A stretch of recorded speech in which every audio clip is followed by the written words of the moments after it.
ఇర్మియా గ్రంథము 9వ అధ్యాయము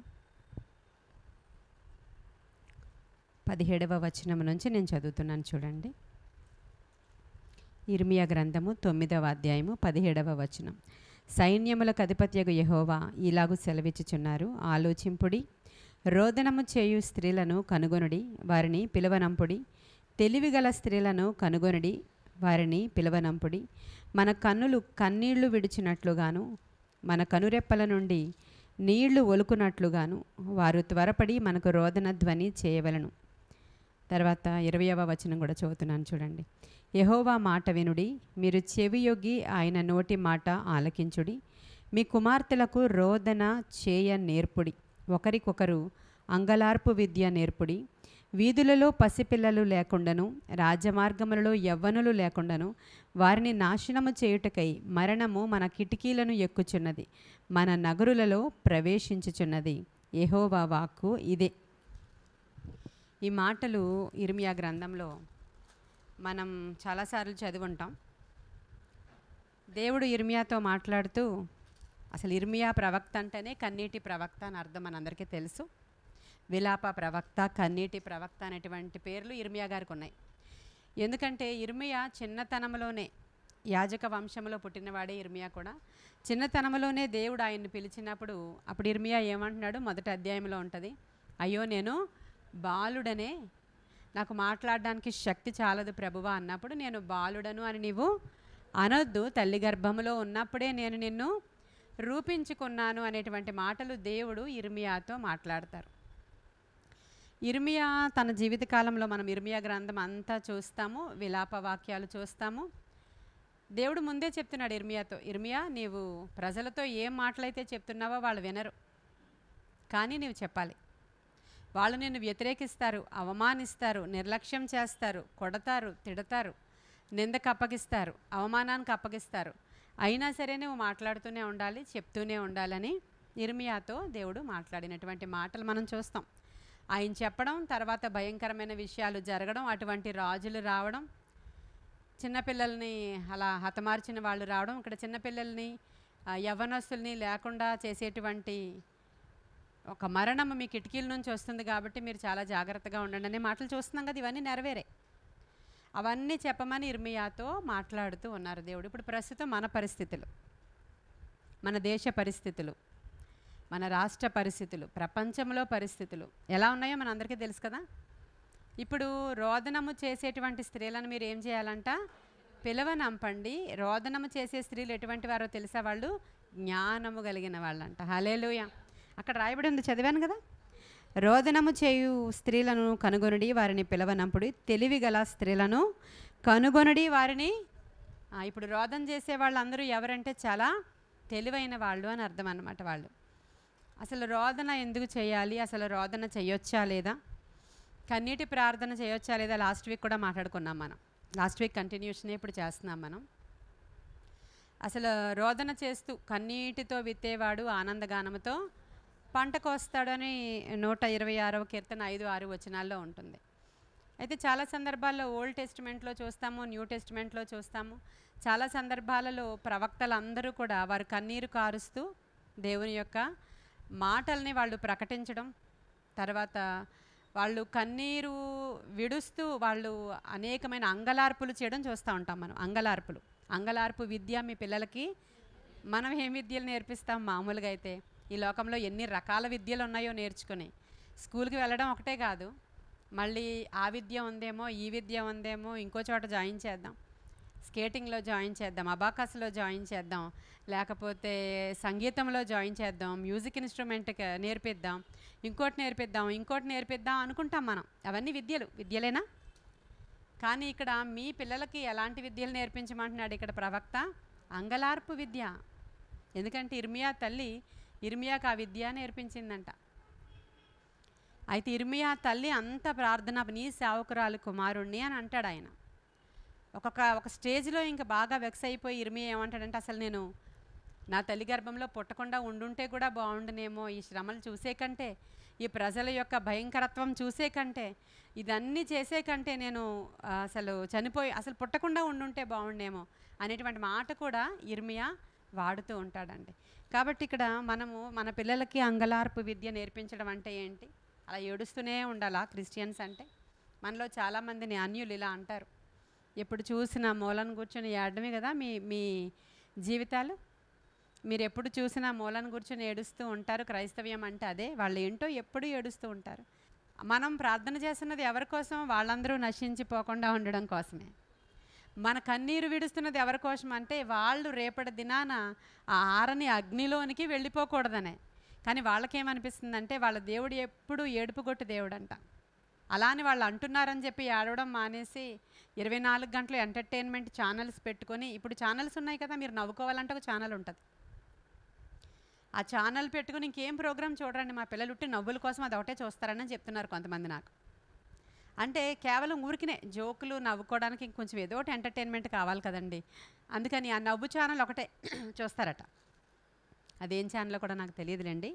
మామూలుగా ఇలాంటి మాటలు మాట్లాడుతూ ఉంటుంటారు.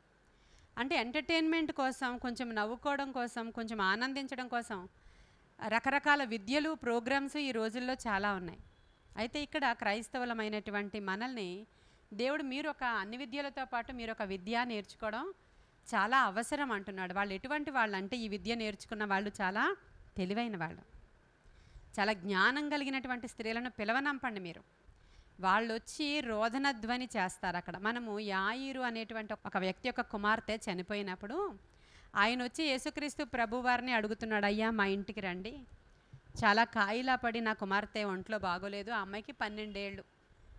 ఆ యాయిరు అనేటువంటి వ్యక్తి ఎవరంటే సమాజ మందిరపు అధికారి, చాలా పెద్ద పొజిషన్లో ఉన్నాడు ఆయన.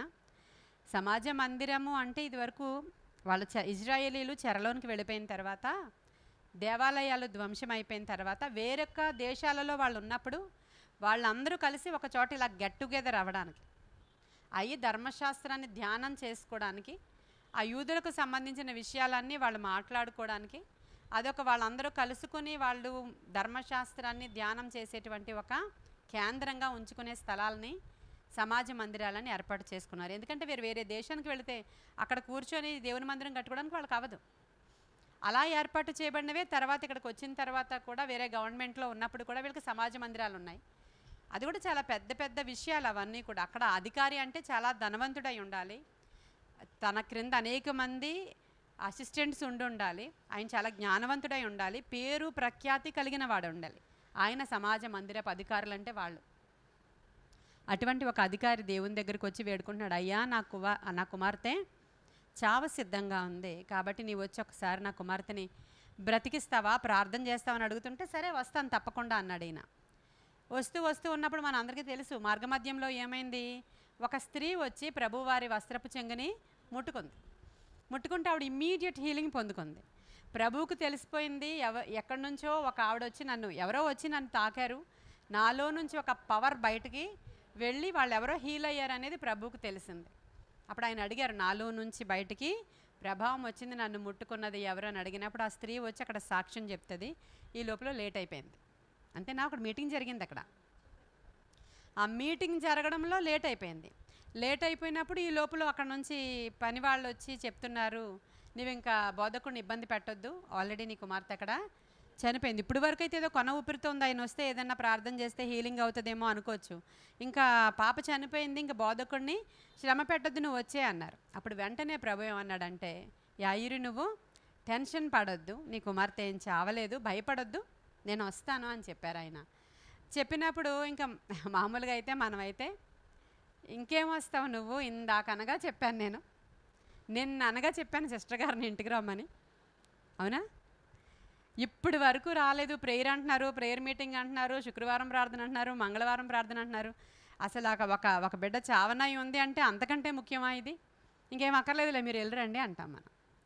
పాపం యాయిరు చాలా మంచి ఆయన వెయిట్ చేశాడు, ఇంటికి తీసుకుని వెళ్ళాడు ఈయన. ఇంటికి తీసుకుని వెళ్ళేటప్పటికి అక్కడ కొంతమంది స్త్రీలు ఉన్నారు. వాళ్ళు ఎవరు, రోదన చేసేవారు, గొల్లు చేసేవారు. ఇంకా ఇంట్లో ఉన్న నాన్న అమ్మ చేరుకోక మునిపే ఆ స్త్రీలు అక్కడ ఉన్నారు. వాళ్ళ యొక్క ప్రొఫెషన్ అది, వాళ్ళ యొక్క వృత్తి అది. వాళ్ళ వృత్తి ఏంటంటే, వాళ్ళు ఎందుకు పిలవబడ్డారంటే, వాళ్ళు ఎందుకు ఏర్పరచబడ్డారంటే, ఎవరైతే శ్రమలో ఉన్నారో, ఎవరైతే మరణములో ఉన్నారో, ఏ కుటుంబం అయితే దిక్కు తోచని స్థితిలో గుండెలు ఎవసేలాగా ఒంటరిగా ఉన్నారో, ఏ కుటుంబంలో అయితే అధికమైనటువంటి బాధ కలుగుతుందో, ఏ కుటుంబంలో అయితే ఏడవడానికి కూడా ఇంక ఓపిక లేదు అన్నంత సమస్య వచ్చి పడిపోయిందో, ఆ ఇంటికి వెళ్ళి వాళ్ళ తరఫున ఏడ్చేవాళ్ళు. హల్లెలూయా. ఆ ఇంటికి వెళ్ళి వాళ్ళ తరఫున ఏడ్చేవారు. వారే గొల్లు చేయవారు. వారే ఇక్కడ రోదన చేసేటువంటి స్త్రీలు. వాళ్ళ యొక్క పాత్ర ఆనాడు ఆ సమాజంలో చాలా ప్రాముఖ్యమైనది. ఈనాడు అది వింత విడ్డూరం. ఈనాడు మనం లీస్ట్గా చాలా ఎందుకు పనికిరాని వాళ్ళంలాగా, ఏడిస్తే అసలు అమాయకుల్లాగా, లేకపోతే కన్నీరు విడిచి వారి కోసం మనం ప్రార్థన చేస్తూ ఉంటే వీళ్ళు అమాయకమైన గొర్రెలను ఒకరు, కొండ గొర్రెలను ఒకరు, ఇంకో గొర్రెలను ఒకరు, మన క్రైస్తవులకి మనమే పేర్లు పెట్టుకున్నటువంటి దీనహీన స్థితిలో ఇవి ఇప్పుడున్నటువంటి సేవకులు మాట్లాడుతున్నటువంటి విషయాలు ఇవన్నీ కూడా. కానీ రోదన చేసే స్త్రీలంటే ఎవరో చెప్పాను ఇప్పుడు నేను మీకు. వారు రోదన చేయవారంటే అటువైపు వాళ్ళు ఇంకా వాళ్ళ సమస్యలను బట్టి వాళ్ళు ఏడవలేరు ఇంకా. అవునా కాదా? నీకు నాకు ఒక సమస్య గట్టిగా వచ్చింది అనుకోండి, కనిపెట్టాం, ప్రార్థించాం, ఇంకా అవ్వట్లేదు. నీ నోట్లోంచి ప్రార్థన వస్తుందా శాంతి? వస్తుందా? రాదు. నీ గొంతు మోగబోతుంది అక్కడ, నీకు ప్రార్థన కూడా రాదు ఇంకా. ఏమో ఆ స్థితిలో మీలో ఎవరికైనా ఎక్స్పీరియన్స్ ఉందో లేదో నాకు తెలియదు, కానీ ప్రార్థన కూడా చేయలేము ఒక్కొక్క సిట్యుయేషన్స్లో. ఇంకా ఇప్పుడు శ్యామల్ లాంటి వాళ్ళు వచ్చి ఇక్కడ ఏమయ్యారు, అప్పుడు సంఘాన్ని ఆశ్రయించారు. అప్పుడు ఆశ్రయించినప్పుడు సంఘంలో ఉన్నటువంటి తెలివిగల స్త్రీలు ఏం చేస్తున్నారు, తన భర్తను బట్టి ఇక్కడ ఏడ్చి ప్రార్థన చేస్తున్నారంట. తన యొక్క కుటుంబ స్థితిని బట్టి ఇక్కడ అసలు మీనా గారు వాళ్ళ అల్లుడిని బట్టి ఇక్కడ ఏడ్చి ప్రార్థన చేస్తున్నారంట. ఎవరో శైలజ గారు మనకు తెలియదు, మన చిన్నప్పుడు మన సంఘం పుట్టినప్పుడు దగ్గర నుంచి మన సంఘం కాదు ఆమె. వచ్చి 2 సంవత్సరాలే లాస్ట్ క్రిస్మస్కే వచ్చారు. ఆవిడ గురించి రాత్రి పగలు ఏడ్చి ప్రార్థన చేస్తున్నారంట. ఎవరు వీళ్ళు? తెలివైనటువంటి స్త్రీలు. హల్లెలూయా. వారికి ఇంక ఏడవడానికి కూడా ఓపిక లేదండి. వాళ్ళ సమస్యను బట్టి, వాళ్ళ ఇంట్లో ఉన్న ఇబ్బందులను బట్టి వాళ్ళు బండబారిపోయారు, వాళ్ళు మూడుబారిపోయారు, వాళ్ళు వెక్స్ అయిపోయారు. మాకు చావే శరణ్యం తప్ప ఇంకొక గతి లేదనేటువంటి మెంటల్ టెన్షన్లోనికి వాళ్ళు వెళ్ళిపోయారే. అప్పుడు వాళ్ళ కోసము వాళ్ళ తరఫున వాళ్ళు ఏర్పాటు చేయబడినటువంటి తెలివి గల స్త్రీలు కావాలి దేవునికి.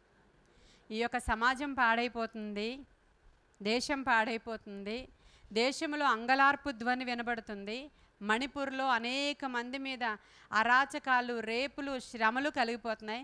నువ్వు ఇక్కడ mighty lord, all mighty God is good అనుకుని డాన్స్ చేసుకుంటే సరిపోద్దా? ఇంతే పరిచర్య అంటే. మీరు ఇలాగే మాట్లాడాలి. ఇక్కడ నుంచి కమాండ్ చేయి అయిపోతుంది, డబ్బుకి ఇలా ఆర్డర్ చేయి అయిపోతుంది అంటే అయిపోతుందా? ఇది బైబిల్ పద్ధతి కానే కాదు. బైబిల్లో దావీదు మహారాజు మీరు కీర్తనల్లో చూస్తే అంగలార్పు కీర్తనలు కనబడతాయి మీకు. ఎవరు చనిపోయినా కూడా, ఎవరు సౌలు చనిపోయినప్పుడు కూడా ఏడుస్తాడు, అయ్యో అయ్యో నా ఏలినవాడా అని ఏడుస్తాడు. అక్కడ అంగలారుస్తాడు. అక్కడ అబ్షాలోము చనిపోయినప్పుడు అంగలార్పు కీర్తనలు అక్కడ కనబడతాయి. ఇర్మియా కూడా అంగలార్పు కీర్తన రాస్తాడు. దావీదైతే అంగలారుస్తూ దేవుని సన్నిధిలో కన్నీరు విడుస్తూ ఆయన దేవుని దగ్గర వేడుకున్నటువంటి సందర్భాలు చాలా కనబడతాయి. ఈ సందర్భాల్లో ఒక విషయాన్ని చెప్తారు చాలామంది. మనము రాత్రిపూట ప్రార్థన చేసేటప్పుడు యాకోబు మగసిరి గలవాడ ఏం చేశాడంట, పోరాడాలి ప్రార్థనలో. మంచి మంచి పాజిటివ్ వర్డ్స్ పెట్టి శోధకుడిని గద్దించాలి తప్ప నువ్వు ఏడిస్తే సాతానుడు నవ్వుతాడనే బోధ కూడా ఉంది. నేను మొన్నే చెప్పాను, కొన్ని సందర్భాల్లో కొన్ని ప్రార్థనలు అవసరం. సాతానుడు వచ్చి అక్కడ నిలవబడితే ఆడి దగ్గర వెళ్ళిపోయి ఏడకూడదు. కొంచెం వెళ్ళిపోవా, నాకు భయం వేస్తుంది నీ మొహం చూస్తుంటే, నాకు భయం వేస్తుంది కొంచెం వెళ్ళిపోవా అని ఏడకూడదు. వాడు వచ్చినప్పుడు నీకు అధికారం ఇచ్చాడు దేవుడు కాబట్టి నీవు వాడిని గద్దించి ప్రార్థన చేయాలి. అక్కడ ఏడుపు పనికి రాదు నీకు. దేవుని దగ్గర మనం ఎలా తగ్గించుకుని అంగలార్పు చేసి, అప్పుడు నేను చెప్పాను కదా సిట్యుయేషన్స్ ఇవి ప్రజలవి. ఎక్కడ చూసినా నశించిపోతున్న జనాంగం ఉంది. కుటుంబాలలో ఎక్కడా నెమ్మది లేదు, ఏ ఇంట్లో కూడా నెమ్మది లేదు. బయటికి ఇప్పుడు మనల్ని ఎవరైతే ఏడ్చుకుంటూ కూర్చుంటారు ఎప్పుడు అన్నారో వాళ్ళ ఇళ్లలో నెమ్మది ఉందా? అసలు మన ఇంట్లోనే సమాధానము నెమ్మది ఉంది. మనం అంగలారుస్తాం, ఏడుస్తాం వారి కొరకు.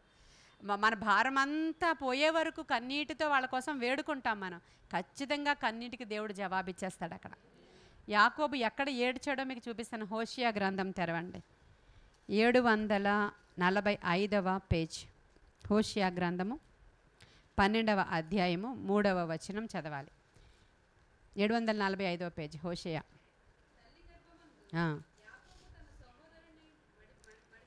యాకోబు గురించి రాస్తున్నాడు అక్కడ ఆ యొక్క రైటరు. తల్లి గర్భంలో ఉన్నప్పుడే యాకోబు తన యొక్క అన్న యొక్క మడిమ పట్టుకొని బయటకు వచ్చేసాడు ఈయన. ఆ. ఇప్పుడు తర్వాత మగసిరి గలవాడై రాత్రంతా కూడా పోరాడా. ఎవరితో పోరాడాడు? ఇప్పుడు దేవునితో పోరాడుతూ ఉన్నాడు. పోరాటం జరుగుతుంది అక్కడ. ఇప్పుడు అంటాము చాలామంది, పోరాటం అంటే ఈ యొక్క ఎఫెసీలకి రాసిన పత్రికలో ఉన్నట్లుగా మనం ఈ వెపన్స్ అన్నీ కూడా మనం ధరింప చేసుకుని ఇదిగో ఇలా గట్టిగా పోరాడాలి, మనం ఏడవకూడదు, మనం యాచించకూడదు, మనం దేవుని సన్నిధిలో అలాగా ఏడుస్తూ ఏడుస్తూ బిచ్చగాళ్ళలాగా ఉండకూడదు అనేది కొంతమంది యొక్క భావన కనుక అంతా కూడా కన్ఫ్యూజ్ అయిపోయి ఉన్నారు జనాలు కనుక నేను ఈ వాక్యాలు తీసుకుంటున్నాను. ఈ వాక్యాలు తీసుకున్నప్పుడు మనం అందరం ఇక్కడికి వచ్చి కూర్చున్నాం. ఇంకొకరు కూర్చున్న హృదయ భారము, నీ హృదయంలో ఒక పెయిన్ లేకపోతే నువ్వు ఎలా ప్రార్థన చేస్తావు? ఎలా ప్రార్థన చేస్తావు? తర్వాత చదివమ్మా అక్కడ ఏముందో.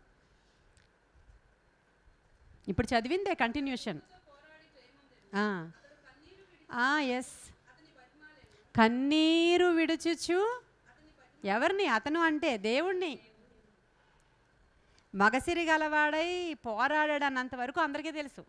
ఆ రాత్రంతా ఓల్ నైట్ ప్రేయరు, యాకోబు ప్రేయరు, పవర్ఫుల్ ప్రేయరు, ఇంకా మెన్ టు మెన్ ఇంకా అలా కొట్టుకున్నారు వాళ్ళు, దూతతో పోరాడారు. ఇంకా ఈయన మగసిరి గలవాడై ఇంకా ఆయన శక్తి కొలది పోరాడి గెలిచాడు అనేది మీరు ఆదికాండంలో చూస్తారు.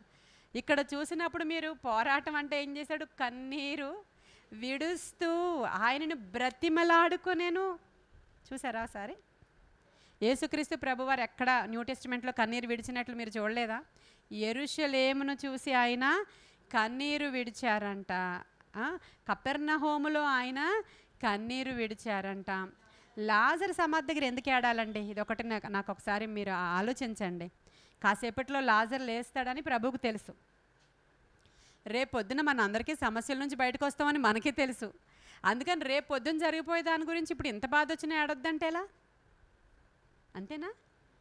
కన్నీరు విడుస్తూ పంటను విత్తేవాడు ఆనందగానంతో ఆ పంటను సంతోషగానంతో పంటను కోస్తాడంట. ఇప్పుడు ఏడొద్దు అంటే ఎలా అవుతుంది? మన భారం, మన హృదయ భారం. యేసేను గురించి చెప్తున్నాను. ఆయన కపెర్నహూమును చూసి, యెరూషలేమును చూసి, ఈ రాతి మీద రాయి ఉండకుండా ఇక్కడ పడద్రోయబడుతుంది, ఇలా యెరూషలేము ఇలాగా కూల్చబడుతుందని ఏడ్చారు. సరే, ఇప్పుడు లాజరు సమాధి దగ్గర ప్రభు ఏడుస్తున్నారు. ఏడవడానికి గల కారణం ఏంటి? మార్తా మరియా ఇద్దరు కూడా ఏడ్చారు ప్రభు దగ్గరికి వచ్చి. కాసేపట్లో అక్కడ లాజర్ని ఆ మరణం నుంచి విడిపిస్తారని ప్రభువుకి తెలుసు. అయినప్పటికీ కూడా అక్కడికి వచ్చి ఆయన కన్నీరు విడిచినప్పుడు అక్కడ ఉన్న వాళ్ళు ఏమనుకున్నారో చెప్పనా నేను? అబ్బా, ఎంత ప్రేమో, ఎంత ప్రేమించారో ఈ కుటుంబాన్ని యేసయ్యా అనుకున్నారట. హల్లెలూయా. నిజంగా నశించు ఆత్మల పట్ల నీకు ప్రేమ ఉంటే ఏం చేస్తావు నువ్వు? నిజంగా ప్రేమ ఉంటే నశించు ఆత్మల పట్ల. నీ ఇంట్లో వాళ్ళు నశించిపోతున్నారు, నీ వీధిలో వాళ్ళు నశించిపోతున్నారు, స్వంత భర్త భార్య నశించిపోతున్నారు, ఏ చింత లేకుండా ఓకే అంతా నువ్వు పాటలు పాడుకుంటూ 24 గంటలు సంతోషంగా ఉండమని చెప్పారు. నిజమే, ప్రతి సమయంలో దేవుణ్ణి స్తుతించుట మంచిదే. కానీ ఏ హృదయ భారము లేకుండా, రోదన చేసేటువంటి స్త్రీలు లేకుండా పనులు జరగవు. సంఘాలలో ఇటువంటి తెలివి గల స్త్రీలను మీరు అంటే ఇప్పుడు మీరు అనుకోవచ్చు, ఇంకా ఏడుపు అంటే స్త్రీలదే, ఇంకా మగవాడు కాలు మీద కాలు వేసుకుని కూర్చొని, లేదంటే ఆయన ఇంకా యజమానుడు కాబట్టి అసలు ఆల్టర్ దగ్గర మాత్రమే ఒక ధూపం వేస్తాడు, ఆ తర్వాత మీరు ఇంక కూర్చొని ఏడ్చుకోండి. కాదు, ఇక్కడ స్త్రీ అంటే సంఘము. ఇక్కడ స్త్రీ అంటే సంఘము. ఈ తెలివి గలది అంటే ఎవరు? సంఘం. సంఘం చాలా తెలివైనది. ఈ తెలివైన సంఘం ఏం చేస్తుందంటే రాబోయే ఉగ్రత కొరకు ముందుగానే తెలివి కలిగి రోధిస్తే, ఇక్కడ ఇంకా ఇంట్లో వాళ్ళు ఎవరు రాకముందే వాళ్ళు రోదన స్టార్ట్ చేశారు. ఆ పాడే ఎత్తుకుని తీసుకుని పోతున్నంత వరకు కూడా వాళ్ళు ఏడుస్తూ వెంబడిస్తారు వాళ్ళని. వాళ్ళు వచ్చేటప్పుడే వాళ్ళతో పాటు వాయిద్యాలు తెచ్చుకుంటారు. ఇక్కడ అనొచ్చు, యేసుక్రీస్తు ప్రభు వారు గొల్లు చేసేవారిని బయటికి పొమ్మన్నారు, పొమ్మన్న తర్వాత ఇప్పుడు ఆ మరణాన్ని గద్దించారు, మనం అలా గద్దించి ప్రార్థన చేయాలి అనే బాధ కూడా ఉండొచ్చు. అక్కడ జరగబోయే సిట్యుయేషన్ ప్రభుకు తెలుసు కాబట్టి ఆయన చుట్టూ ఉన్న వారిని, విశ్వాసులను లోపలికి వెంటబెట్టుకుని వెళ్ళారు. ఆ సందర్భం వేరు. అక్కడ గొల్లు చేసేవారిని బయటికి వెళ్ళిపోమన్నారు అంతే. ఇది ఎందుకంటే అక్కడ చావు జరగలేదు కాబట్టి మీరు ఏడక్కర్లా, అక్కడ అర్థం అది. అక్కడ చావు జరగలేదమ్మా. ఆమె ఆ చిన్నది ఏం చేస్తుంది? జస్ట్ నిద్రపోతుంది. తల్లి తాకుమి అంటారా ఆ ఇన్సిడెంట్లో దేవుడు? అక్కడికి వెళ్ళి ఏమంటారు? తల్లి తాకుమి అంటే అర్థం ఏంటంటే చిన్నదానా అది నిద్రపోతుంది. నిద్రపోతున్న వాళ్ళ దగ్గరికి వెళ్ళి ఆడవడం ఎందుకు? మన చుట్టూరు అయితే నిజంగా చచ్చిపోతున్నారు. మణిపూర్లో నిజంగా ఎంతమందిని చంపారో బయటికి రిపోర్ట్స్ రానేలేదు. ఈ రోజుకి కూడా ఇంకా మారణకాండ జరుగుతుంది. మనకి ఏ పేపర్లోని కూడా రావట్లేదు. అర్థమవుతుందా? అప్పుడు మనం ఏం చేయాలి? ఆత్మ సంబంధమైన విషయాల కొరకు మనము అంగలార్చాలి. నిజంగా అక్కడ ఏం జరగట్లేదండి, అదంతా డ్రామా అనుకుంటే, లేదంటే కాసేపట్లో వాళ్ళు రికవర్ అయిపోతారు అనుకుంటే నువ్వు ఏడక్కర్లేదు. ఇందాక ఏసై చెప్పినట్లు నీకు ఆ దర్శనం ఉంటే నువ్వు ఏడొద్దు. పోరాడి అక్కడ ఎవరైతే గవర్నమెంట్ వాళ్ళు అసలు ఎవరైతే వాళ్ళని ఎవరు హింసిస్తున్నారో అక్కడ ఉన్న గవర్నమెంటే హింసిస్తుంది వాళ్ళని. ఇంకెక్కడికి వెళ్ళి చెప్పుకుంటారు? మనకు అన్యాయం జరిగితే సచివాలయానికి వెళతారు, పోలీస్ స్టేషన్కి వెళతారు. సచివాలయానికి ఎందుకు వెళ్తారో తెలియదు, ఏదో అన్నాను. కంప్లైంట్ ఇవ్వడానికే వెళతారా అంటే పెన్షన్ తీసుకోవడానికి వెళ్తారా? నిజంగా తెలీదు. అసమాన సచివాలయాలు అని అంటున్నారు కదా అని. సరే, మనకి ఏ అన్యాయం అని జరిగితే పోలీస్ స్టేషన్కి వెళతాం. ఇంకా కంప్లైంట్ అది నిజమే, వాలంటీర్ని పిలిచి చెప్తారు కదా, మా ఇంట్లో ఇది పని చేయట్లేదు, అది పని చేయట్లేదు, ఇది పని చేయట్లేదు, మాకు ఇలాంటి లాస్ వచ్చింది, పెన్షన్ పడలేదు, అంతే కదా. వాలంటీర్ కరెక్టే, వాలంటీర్ని పిలిచి చెప్తారు. ఈ వీళ్ళే రాజులే, నాయకులు అనబడిన వాళ్ళే మీ దగ్గరకు వచ్చి మీకు పెన్షన్ ఇవ్వడానికి బదులుగా విషం ఇచ్చి వెళ్ళిపోతున్నారు అనుకోండి. అవును, రేషన్ బియ్యం ఇవ్వడానికి బదులుగా దాంట్లో కల్తీ చేసేసి మీరు చచ్చిపోయేలాగా చేసి వెళ్ళిపోతుంది అనుకోండి సొంత గవర్నమెంటే. అప్పుడేం చేయాలండి? అప్పుడేం చేయాలి? ఎవరితో చెప్పుకోవాలి? గవర్నమెంటే మనకి వ్యతిరేకం అయిపోయినప్పుడు పరలోక గవర్నమెంట్ దగ్గరికి వెళ్ళి, అయ్యా మాకు ఇంత అన్యాయం జరుగుతుందని చెప్పాలి కదా. ఒక భర్త ఇదే పని చేశాడు కదా. యుఎస్లో ఆయన ఉన్నాడు, ఇక్కడ భార్య వచ్చేసింది, వాళ్ళిద్దరూ చాలా పెద్ద పొజిషన్లో ఉన్నవాళ్ళు, వీళ్ళ తల్లిదండ్రులతో కలిసి ఉంటుంది. స్లో పాయిజన్ ఇంటికి పంపించాడు భర్త. స్లో పాయిజన్ అంటే ఇప్పుడు నేను చెప్పానే, వాలంటీర్లు వచ్చి ఇప్పుడు ఏమంటారు, బియ్యం అదంతా ఇంటికి ఇస్తారు కదా, రేషన్. ఇలాగ ఎవరైతే ఏ గ్రోసరీ షాప్ నుంచి తీసుకొస్తారో వాళ్ళతో డీల్ కుదుర్చుకున్నాడు ఆ భర్త. స్లో పాయిజన్ వీళ్ళకిచ్చే కందిపప్పులో, వీళ్ళకిచ్చే రైస్లో ఒక్కొక్కరు కాళ్ళు పడిపోవడం మొదలుపెట్టాయి. ఎవరికి తెలీదు. గ్రోసరీ షాప్ నుంచి సరుకులు వస్తున్నాయి, దట్స్ ఆల్. వీళ్ళు మామూలుగానే వండుకొని తింటున్నారు. తండ్రి కాళ్ళు పడిపోయినాయి, పెరాలసిస్ వచ్చింది, తల్లి కాళ్ళు పడిపోయినాయి. 1 by 1 ఇంట్లో అలా అవుతుంది. అసలు చూడండి ఎంత పక్కా ప్లానో చూడండి. సొంత గవర్నమెంట్ ప్రజల ప్రాణాలు తీయాలనుకున్నప్పుడు వాళ్ళు ఈ విధంగా పాయిజన్తో కూడినటువంటి దినుసులు మనకిస్తే పరిస్థితి ఏంటి? అర్థమవుతుందా? కాబట్టి ఇక్కడ ఇలాంటి పరిస్థితులు చుట్టూ చోటు చేసుకున్నాయి. అక్కడ వాళ్ళ గురించి ఏడవద్దా? ఇప్పుడు మనం ఏడుస్తున్నామా లేదా? అంగలారుస్తున్నామా లేదా? ఇప్పుడు ఎవరో సమస్యలతో మన దగ్గరికి వచ్చారు, ఎంతమంది గురించి మనం ఏడవలేదండి? కొన్ని సందర్భాల్లో మన చర్చిలో జరిగినటువంటి కొన్ని ఇన్సిడెంట్స్, పలానా వారికి ఇలా చాలా మరణకరమైనటువంటి వ్యాధి వచ్చిందంట అన్నప్పుడు చాలా భయపడిపోయి నేను, వాళ్ళకి ఇలా అయిందంట, మీ దగ్గర ఏమైనా ఇన్ఫర్మేషన్ ఉందా? ఏ హాస్పిటల్కి తీసుకెళ్లాలో గైడెన్స్ ఉందా?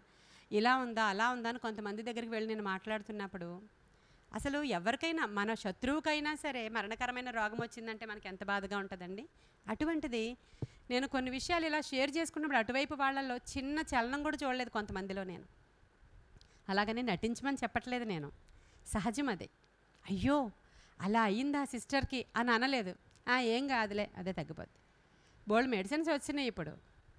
ఇటువంటి వాళ్ళ ఇంట్లో సమస్య వచ్చేటప్పుడు అదేం కాదు, చాలా చిన్న సమస్య, అది చాలా చిన్న సమస్య. అక్కడ ఎగ్జామ్ పాస్ అవ్వకపోవడమో, వివాహం జరగకపోవడమో, ఉద్యోగం రాకపోవడమో లాంటి అవి చిన్న సమస్యలేనా?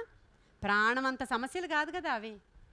ప్రాణం పోయేంత సమస్యలు కాదు ఇవి. ఎప్పుడైనా సంపాదించుకోవచ్చు, ఎప్పుడైనా పెళ్లి చేసుకోవచ్చు, ఎప్పుడైనా ఉద్యోగం సంపాదించుకోవచ్చు, ఎప్పుడైనా డబ్బులు సంపాదించుకోవచ్చు. అదే ఈ మరణకరమైన రోగం వచ్చింది, అనేక మంది ముందర చనిపోయారు. మా మమ్మీ కూడా చనిపోయారు, వాళ్ళ మమ్మీ కూడా చనిపోయారు, వాళ్ళ చెల్లి కూడా చనిపోయింది. ఇప్పుడు థర్డ్ పర్సన్ ఇంకొకరికి మన సంఘంలో వచ్చిందనగానే మనం చిగురుటాకులాగా వణిగిపోవాలా? ఏం కాదులే అనాలా? ఒకసారి ఆలోచించండి. ఇటువంటి వారిని కూడా నేను చూశాను నా కనులతో. అప్పుడు అనిపించింది నిజమే, తెలివైన వాళ్ళు ఎవరంటే రోదన చేయవాళ్ళు. హల్లెలూయా. కన్నీటి ప్రార్థన చేసి, అందుకే మెత్తని మాంసపు గుండె నేను నీకు ఇస్తాను, తీసుకో. నీ దాకా వచ్చే వరకు సమస్య నీకు తెలీదు. అది నీది చిన్నదైనా అసలు అటువంటి బండవాళ్ళని, మొండి వాళ్ళని ఏడ్డం చూడలేదు నేను. కానీ వాళ్ళకి ఇంత సమస్య వచ్చినప్పుడు ఏడ్డం చూశాను మళ్ళీ. అప్పుడు అనిపించింది నాకు ఇది. అప్పుడు అనిపించింది, ఎప్పుడు ఇలా బోల్డ్గా ఉంటారేమో వీళ్ళు అనుకున్నాను నేను. కాదు, వాళ్ళకి సొంతంగా వచ్చినప్పుడు వాళ్ళు డేర్మని ఏడ్చేస్తున్నారు. మామూలుగా కూడా కాదు. మనకి వచ్చింది, మన సంఘంలో వచ్చింది, లేకపోతే సొంత వాళ్ళకి వచ్చింది, మన ఇంట్లో వాళ్ళకి వచ్చిందని చెప్పగానే ఏం కాదులే తగ్గిపోద్ది, అసలు ఎలా మాట అనగలుగుతాం? ధైర్యంతో విశ్వాసంతో చెప్పేది వేరండి. కానీ ఫస్ట్ షాకింగ్ న్యూస్ వినగానే మనకి ఎలా అనిపిస్తుంది? అనిపించదా? ఎంత బాధ! అది మెత్తని మాంసపు గుండె గలవారికి మాత్రమే వస్తుంది. వాళ్ళే తెలివైన వాళ్ళు. హల్లెలూయా. అందుకే నీకు రాతి గుండెను తీసివేసి నేను మాంసపు గుండెని ఇస్తాను. హల్లెలూయా. మాంసపు గుండెని ఇస్తాను. ఆ మెత్తని మాంసపు గుండె నీకు ఎందుకు అవసరం అంటే, నశించు అనేకుల కొరకు నీవు మొర్రపెడతావు. నీ పనది. నువ్వు అందుకే అపాయింట్ చేయబడ్డావు. తల్లి గర్భంలో రూపింపబడక మునిపే నా కన్నులు నిన్ను చూసి నిన్ను ఇక్కడ కూర్చోడానికి అపాయింట్ చేసుకున్నా నేను. బయట మనుషులందరికీ మనము చాలా ఎందుకు పనికిరాని వాళ్ళము, లేకపోతే ఖాళీగా ఉన్న వాళ్ళము, లేకపోతే టైం పాస్ చేసుకోవడానికి స్థలానికి వచ్చాము, లేకపోతే ఏంటో అదొక దేవుడి పిచ్చి పట్టుకున్న వాళ్ళం. ఈ పదాలన్నీ మనకు ఉపయోగిస్తూ ఉంటారు ఇవన్నీ. కానీ దేవుని దృష్టిలో మనం ఎవరమంట? చాలా. అందుకనే దర్శనాల్లో ప్రభు మనల్ని చూపిస్తుంటారు. చేతుల్లో పెట్టుకుని ముద్దాడిన దర్శనాలు, ఈ సంఘాన్ని నేను ఇలా ప్రేమిస్తున్నానన్న దర్శనాలు, విజ్ఞాపనాకర్తలకి కిరీటాలు పెట్టిన దర్శనాలు, వాళ్ళ నొసళ్ళ మీద ముద్రలు వేసిన దర్శనాలు. అబ్రహాం లింకన్ అనేటువంటి ఆయన అంటాడు, ఎవరు ధనవంతులైనటువంటి వారు అని అంటే, ఏ తల్లి అయితే కన్నీటి ప్రార్థన పరురాలై ఉంటుందో ఆ పిల్లలు ధనవంతులంట. హల్లెలూయా. అసలు కన్నీటి ప్రార్థన చేసే తల్లి లేనివాడు బేదవాడంటండి, దిక్కులేనివాడంట. ఏ తల్లి అయితే కన్నీటి ప్రార్థన పరురాలై ఉంటుందో ఆ పిల్లలు మహా ధనవంతులు, భయపడాల్సిన అవసరం లేదన్నాడు. ఎందుకంటే అబ్రహాం లింకన్ యొక్క తల్లి అమ్మమ్మ అంత ప్రార్థనా పరులు గనుక ఆయన ఏ స్థానంలో ఉన్నాడు? American president. హల్లెలూయా. హల్లెలూయా. మరి నిజంగా అటువంటి స్త్రీలు తెలివైన వాళ్ళు కాబట్టి తెలివైన దాన్ని పట్టుకున్నారు. వ్యర్థులు ఏం చేస్తారు? వ్యర్థమైన దాన్ని పట్టుకుని లోకంలో కలిసిపోతారు.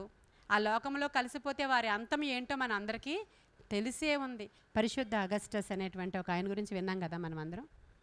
ఆయన ఎంత వ్యసనపరుడో, ఎంత దుర్మార్గుడో, ఎంత అంటే చిన్నతనంలోనే యవ్వనంలో ఉండగానే భయంకరమైనటువంటి త్రాగుబోతుగా, వ్యభిచారిగా, తిరుగుబోతుగా తయారైపోయిన అతడు ఒక దినాన మారు మనసు రక్షణ అనుభవంలోనికి వచ్చాడు. ఆయన వచ్చినప్పుడు దేవుణ్ణి తెలుసుకున్నాడు, బాప్తిస్మం తీసుకున్నాడు, రక్షించబడ్డాడు ఆయన. ఆ తర్వాత సెయింట్ అగస్టస్గా పిలువబడ్డాడు ఆయన. సెయింట్ అంటే పరిశుద్ధుడు. ఇప్పుడు ఇందాక చెప్పాను నేను ఎలాంటి పదాలు ఆయన ముందున్నాయో. తర్వాత ఆయన పేరు సెయింట్ అగస్టస్. ఆయన ఆత్మకథా పుస్తకం రాస్తూ ఆ పుస్తకంలో ఆయన ఏం రాసుకున్నాడంటే, ఇలాంటి భయంకరమైన వ్యక్తినైనా నేను నా తల్లి యొక్క కన్నీటి ప్రవాహంలో కొట్టుకుని పోయి నా దేవుని యొక్క సింహాసనం దగ్గర ఆయన పాదాల దగ్గర ఆగాను అన్నాడు. హల్లెలూయా. మరి ప్రార్థించే తల్లులు ఎటువంటి వారు ఈరోజు? మన పిల్లలకి మరణం కిటికీల నుంచి వచ్చి ఎత్తుకుపోయింది ఈరోజు. చాలామంది పిల్లల్ని, చాలామంది అల్లుల్ని, చాలామంది భర్తల్ని ఎత్తుకుని పోయింది ఈరోజు. చెరలో ఉన్నారు వాళ్ళు. వాళ్ళ కోసం కూడా మనం ఇప్పుడు అంగలార్పు ప్రార్థన చేసినప్పుడు తప్పకుండా దేవుడు అంగీకరిస్తాడు. ఇప్పుడు యాకోబు ఎలా పోరాడి గెలిచాడో, కన్నీరు విడుచుచు బ్రతిమలాడుకున్నాడు, అలాంటి ప్రార్థన మరలా తల్లులు చేస్తే ఖచ్చితంగా దాని జవాబు దేవుడు ఇచ్చే దేవుడు. అంటే ఒక ప్రొసీజర్ చెప్తున్నాడు ఆయన. ఇటువంటి స్త్రీలను ఇలా పిలవనంపండి, ప్రొసీజర్ అది. అలా మనము ప్రార్థన చేస్తే దేవుడు అద్భుతమైనటువంటి విడుదల ఇస్తాడు. కాబట్టి సంఘము యొక్క పని ఏంటంటే తెలివిగా, ఇప్పుడు పసిపిల్లలు వీధులలో ఆడుకోకుండా, యవ్వనస్తులు రాజవీధులలో తిరగకుండా, మరణము కిటికీల గుండా ఎక్కి వస్తుంది కనుక మీ పిల్లలకు అంగలార్పు విద్యను మీరు నేర్పండి. ఎందుకంటే మీ కిటికీల గుండా మరణం ఇంట్లోనికి వచ్చేస్తుంది. ఎంతమంది యవ్వనస్తులు ఇప్పుడు పాడైపోతున్నారో ఒకసారి చెప్పండి. వాళ్ళ తల్లికి కూడా తెలియదు వాడు పాడైపోయాడని, వాళ్ళ తండ్రికి కూడా తెలియదు వాడు పాడైపోయాడని. నెత్తి మీదకి వచ్చాక మొత్తం అంతా మునిగిపోయాక అప్పుడు ఏడుస్తారు. అప్పుడు వరకు ఫుల్ కవరింగే కొడుకుకి కూతురికేనే. ఆ తల్లులు ఉంటారు, ఎక్కువ మంది ఆ తల్లులు ఉంటారండి, ఫుల్ కవరింగ్. వచ్చే సేవకులకి చెప్పడమో, వాళ్ళ అంగలార్చడమో, వాళ్ళ ఉపవాసం ఉండడమో. అసలు మన మీనా గారు చెప్పారు, అమ్మ నా అల్లుడి గురించి మర్ర పెట్టండి, నా పరిస్థితి ఇది, ఎంత దయనీయం, ఎంత భయంకరం. ఆమె చెప్పగా మనం విన్నాం. నీకు ఆ భారం వచ్చి ఇంట్లో ఒకరోజన్నా చేసావా? ఒకసారి పరిశీలించుకోండి. చేసామంటే వెళ్ళండి గుడ్. ఆవిడని ఏదో ఒక ఆట వస్తువుగా తీసుకున్నాం, వదిలేసాం. ఆవిడ చెప్పిన తర్వాత ఈరోజు వరకు ప్రార్థన చేయలేని వాళ్ళు ఏ లిస్టుకి వస్తారో ఇప్పుడు ఆలోచించుకోండి. ఎందుకంటే అంతటి వ్యసనము గల అల్లుడు నీకు నాకు ఉంటే ఇంట్లో మన పరిస్థితి ఎలా ఉంటుందో ఒకసారి ఆలోచించాలా. అందుకని ఆ భారము నీది అనుకుని నువ్వు ప్రార్థన చేసినప్పుడు నీకు ఒక గొప్ప విడుదల అక్కడ దేవుడు. ఇతరుల కొరకు మీరు ప్రార్థించండి. కొంతమందికి వాళ్ళ సమస్యే గొప్పదండి. వాళ్ళ పిల్లల సమస్యే గొప్పది తప్ప ఇంకొక సమస్య వారికి పట్టదు. ఇలాంటి వాళ్ళు మోస్ట్లీ 80% ఉంటారు సంఘంలో. 80, ఓన్లీ 20% లేదంటే 10%. ఏ సమస్య అయినా అయ్యో అనుకుని నీ యొక్క జాలిగల గుండెతో అలా చేశాము కనుకనే మన పక్షంగా ప్రభు కూడా అలా రెస్పాండ్ అవుతాడు. మనం అలా చేస్తే మన పక్షంగా ప్రభు అలా రెస్పాండ్ అవుతాడు. ఆయన కూడా అయ్యో నా కుమార్తె ఎంతమంది కోసం రోధించి ప్రార్థన చేసింది, ఈరోజు ఆమె కొరకు నేను ఇక్కడ కూర్చుని నేను మొన్న ఒక దర్శనం చెప్పాను. నేను బిడ్డ కోసం ప్రార్థిస్తూ ఉంటే నా టీపై దగ్గర ప్రభువు కన్నీటితో ప్రార్థన చేస్తున్నాడని. నా తరఫున ప్రార్థన చేయవాడు ఆయన. ఈరోజు కూడా నా తరఫున విజ్ఞాపన చేస్తున్నవాడు ఆయన. ఇక్కడ పరిచర్య ముగించి వెళ్ళిన తర్వాత తండ్రి సన్నిధిలో విజ్ఞాపన చేస్తున్నవాడు ఆయన. నీ గురించి నా గురించి మొర్ర పెడుతున్నవాడు ఆయన. ఆ పని మనకు అప్పగించాడు ఆయన. మనము తెలివైన వాళ్ళమంట, జ్ఞానము కలిగిన స్త్రీలమంట. స్త్రీలమంటే ఇది చెప్తున్న సంఘము, ఒట్టి మనమే కాదు సంఘము. వాళ్ళు వస్తే వాళ్ళు వింటారు, ఈ యూట్యూబ్లో జెంట్స్ వింటే జెంట్స్ వింటారు ఈ మెసేజ్. సంఘం అన్నమాట స్త్రీ అంటే సంఘము. వాళ్ళందరూ ఇలాగా ప్రార్థన చేయాలి. ఇప్పుడు నేను కొన్ని ఎగ్జాంపుల్స్ ఎందుకు చెప్పానంటే ఎవరినో పాయింట్అవుట్ చేయాలనే ఉద్దేశం కాదు. వాళ్ళల్లో మీరు ఒకలా ఉన్నారేమో ఒకసారి ఆలోచించుకోండి. ఇంకొకరి సమస్య గురించి చెప్తే మీకు అంత ఈజీగా, వాళ్ళు అక్కడ ట్రీట్మెంట్లో ఉన్నారు, బెడ్ మీద ఉన్నారంటే ఇక్కడ నువ్వు బిర్యానీ తెచ్చుకునే స్థితిలో చాలామంది ఉన్నారు. ఎవరి సమస్య అయినా వాళ్ళు అప్పులు ఊబిలో కూరుకుని పోయారంటే వాళ్ళ సమస్య అయినా భలే అయిందిలే వాళ్ళకి, అప్పుల్లో కూరిపోయారా, ఎంత ఫోజో లేకపోతే వాళ్ళకి అంటారు. అవన్నీ నీకు అనవసరం. వాళ్ళు ఇప్పుడు శ్రమలో ఉన్నారా, శోధనలో ఉన్నారా, నీవు అంగలార్చి వారి యొక్క విడుదల కొరకు ప్రార్థించి చూడు. యోబు ఏం చేశాడు? స్నేహితుల కోసం ప్రార్థన చేస్తే ఈయన అప్పులు తీరిపోయినాయి. ఇక్కడ అప్పు కాదు, ఈయన ఆర్థిక ఇబ్బందులు ఏమి కూడా లేకుండా పోయాయి. ముందున్న దానికంటే డబల్ ఆశీర్వాదం వచ్చింది. మరి మనం తెలివైన వాళ్ళం కాకపోతే ఇక్కడ ఎందుకు కూర్చున్నాం?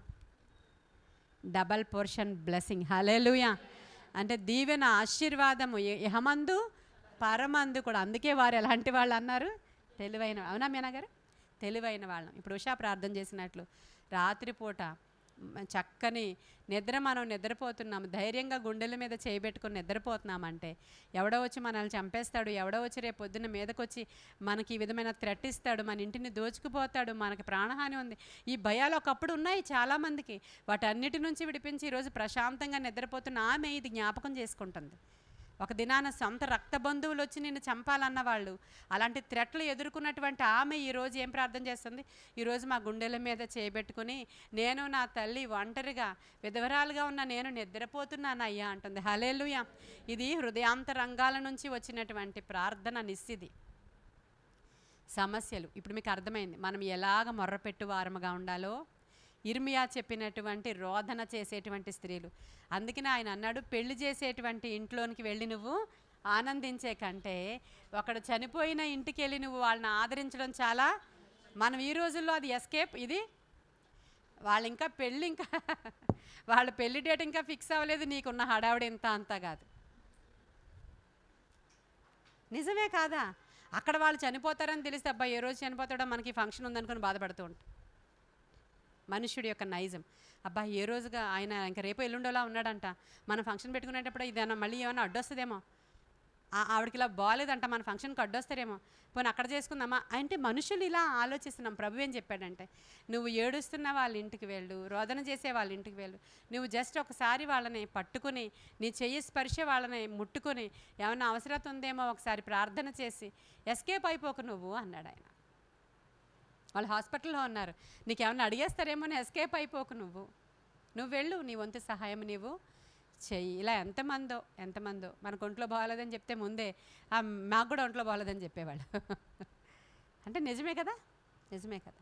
కాబట్టి ఇవన్నీ కూడా జ్ఞాపకం పెట్టుకుందాం. చాలా నేర్చుకున్నారని అనుకుంటున్నాను నేను ఈరోజు. నేర్చుకున్నామా మనం? ఆ హృదయ భారం నాలో లేదు. ఒక పాట పాడతారు లిల్లీ గారు. నీ హృదయ భారంబు ప్రభువా కావాలి నాకు ఇలలో, నీ హృదయ భారంబు ప్రభువా కావాలి నాకు ఇలలో, ఆశ్చర్యకరుడవు నీవు, అధిక ప్రేమమూర్తివి నీవు, ఆశ్చర్యకరుడవు నీవు, అధిక ప్రేమమూర్తివి నీవు సంపూర్ణ సమర్పణతో నీ సన్నిధికి నే వచ్చితిని సంపూర్ణ సమర్పణతో నీ సన్నిధికి మేం వచ్చితిమి పోరాడుతాను ప్రభువా నీ కొరకు ఇలలో నేను అందరము చెప్దామా ఈ మాట పోరాడుతాను ప్రభువా నీ కొరకు ఇలలో నేను ఆశ్చర్యకరుడవు నీవు బహుబలవంతుడవు బహుబలవంతుడవు నీవు సంపూర్ణ సమర్పణతో నీ సన్నిధికి నే వచ్చితిని నీ హృదయ భారం ప్రభువా కావాలి నాకు ఇలలో నీ హృదయ భారం ప్రభువా కావాలి నాకు ఇలలో ఆశ్చర్యకరుడవు నీవు అధిక ప్రేమమూర్తివి నీవు ఆశ్చర్యకరుడవు నీవు అధిక ప్రేమమూర్తివి నీవు సంపూర్ణ సమర్పణతో నీ సన్నిధికి నే వచ్చితిని సంపూర్ణ సమర్పణతో నీ సన్నిధికి నే వచ్చితిని నీ ప్రార్థన అనుభవము మాకు నేర్పుమయా నీ ప్రార్థన అనుభవము మాకు నేర్పుమయా త్యాగమూర్తివి నీవు గాయములు నొందితివి మాకై త్యాగమూర్తివి నీవు గాయములు నొందితివి మాకై సంపూర్ణ సమర్పణతో